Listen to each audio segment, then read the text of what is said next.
Hello everyone, this is about the chemiosmotic hypothesis which has been proposed by the Peter Dennis Mitchell in the year 1961, a British biochemist, and he come to know that it is an hypothetical process. Maybe this happened. This was the reason for the generation of the ATP in the thylakoid membrane also he come to know that. First of all, it all start from in the leaf. When the light falls down inside that, mesophyll cells are get activated, and inside mesophyll cells chloroplast get activated. Inside chloroplast thylakoid membrane is get activated. Inside the thylakoid membrane there is a process going on that is called it as a non-cyclic photophosphorylation, where once the electrons are being generated they will be traveling from PS2 to PS1, and then it is been finally accepted by the NADP plus and also H plus and forming the NADPH2. And here during this non-cyclic photophosphorylation only there is a process, that is chemicals are being prepared, that is by the process osmosis, higher concentration to lower concentration, higher concentration to lower concentration, where there is a low proton gradient is present, and from the region of higher proton gradient to a region of low proton gradient protons are moved. During the proton movement only the ATP generation will be taking place. How does he explain this? See, first of all, light is falling onto the photosystem 1 and also light is falling onto the photosystem 2 also. So 2 and 1.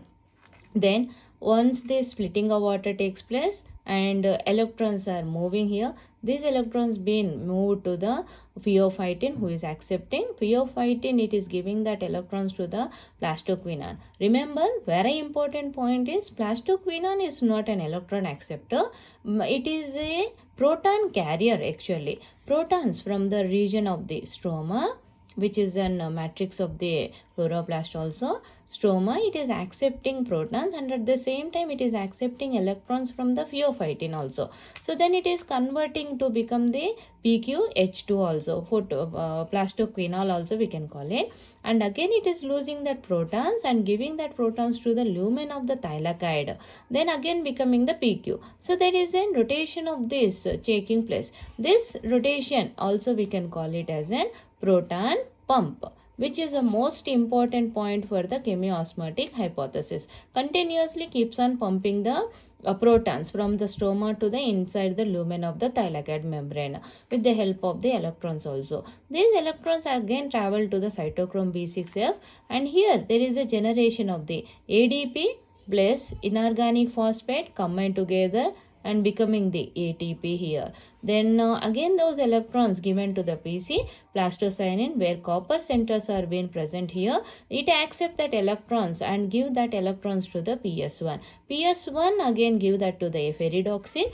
Ferridoxin give to the FNR. FNR stands for the ferridoxin NADP oxidoreductase enzyme, which is converting the NADP plus by accepting the protons to become the NADPH2, which is very important for the C3 cycle, where the dark reactions are utilizing this energy and converting the carbon to become the glucose also.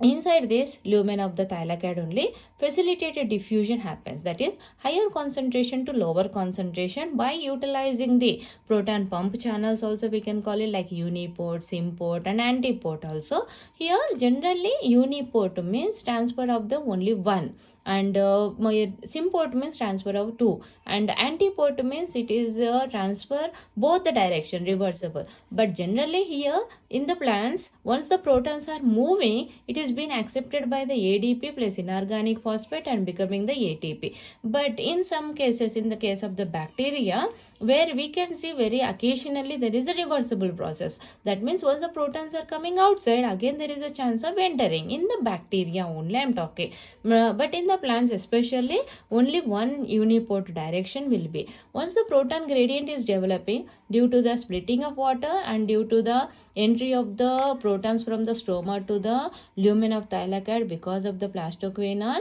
and there is a high amount of the energy is been traveling. This we call as a high electrochemical proton gradient.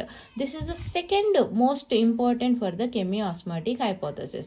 First point is proton pump necessary. Second point is proton gradient is necessary, where oxidation of water is here also adding the protons. Then here in the CF0, which is mainly important for the proton translocation, it will rotate the the position subunit of the CF1, and also ATPase complex also we can call it, which is CF0 is embedded in the thylakoid membrane, and CF1 is the one which is protruding outside the thylakoid membrane, but is half of the part is also present inside the thylakoid membranes also.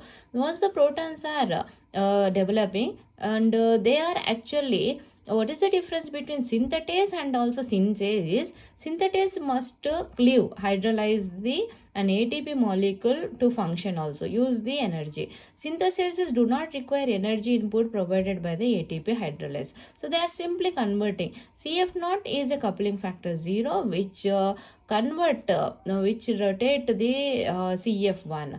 Proton motive force also we can call it, can be generated by the photosynthetic pigments also.